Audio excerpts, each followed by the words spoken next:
Hello everyone, my name is Dr. Pooja. I am a BMS doctor and currently working in Jyoti Vidyapith Women's University.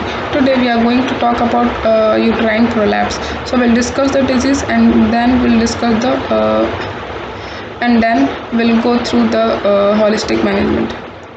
Prolapse of the uterus refers to the downward displacement of the vagina and uterus. The word prolapse is derived from the Latin procedure, which means with effect to fall. This disorder is more common in our country than in the Western world. The uterus is held in position by adequate ligaments. Besides, it has the support of muscular structures of the vagina and all other local tissues and muscles. Due to the laxity of support by muscles, tissues, and ligaments, the uterus sags downwards. Symptoms. A woman suffering from prolapse of the uterus feels that something is coming down through the vagina.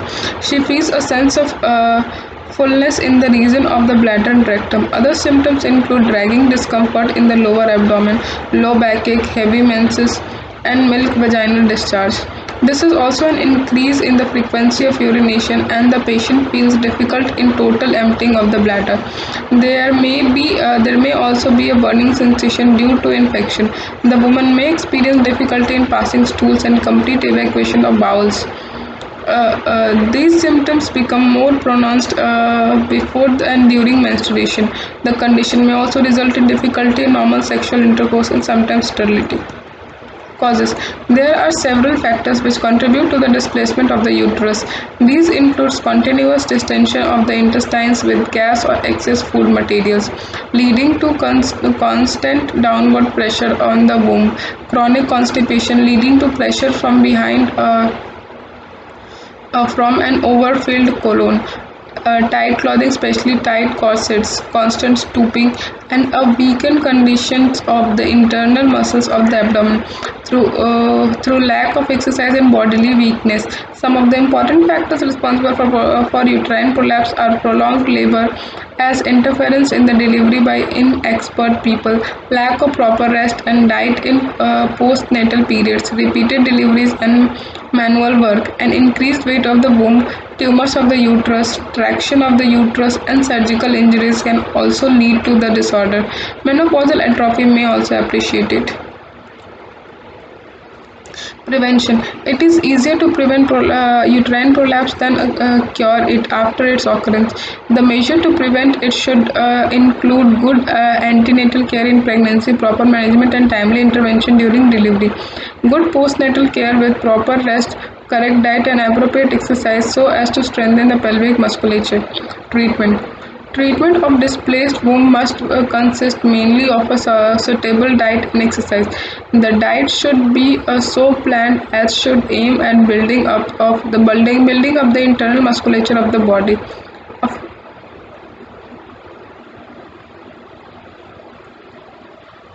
Of course, any tendency towards tight lacing, constant stooping, and heavy lifting must be carefully guarded against. Once a natural regime is undertaken, as this will automatically tend to hold up the success of the treatment.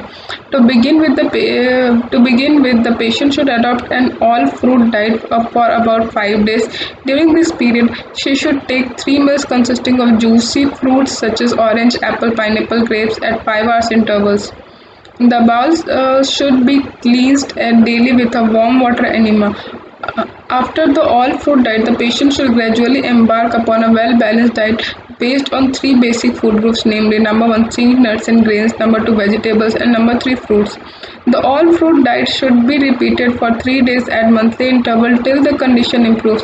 Carrots have proved useful in the treatment of prolapse of the uterus. For prolapse of the uterus, pulped carrots should be placed in a muslin bag and inserted in the vagina. This should be kept for some time using fresh carrots every 12 hours. This will heal and strengthen the parts and help greatly in preventing any further disorders in the female reproductive system. A hot Epsom salt bath is also beneficial in the treatment of uterine prolapse and should be undertaken twice a week. This bath is prepared by dissolving 1 or 1.5 kg of Epsom salt in an ordinary bath of hot water. The patient should remain immersed in the bath from 10 to 20 minutes. This bath should be taken just before retiring to bed, and care should be exercised not to get chilled afterwards. No soap should be used with the bath as it will interfere with its beneficial effect.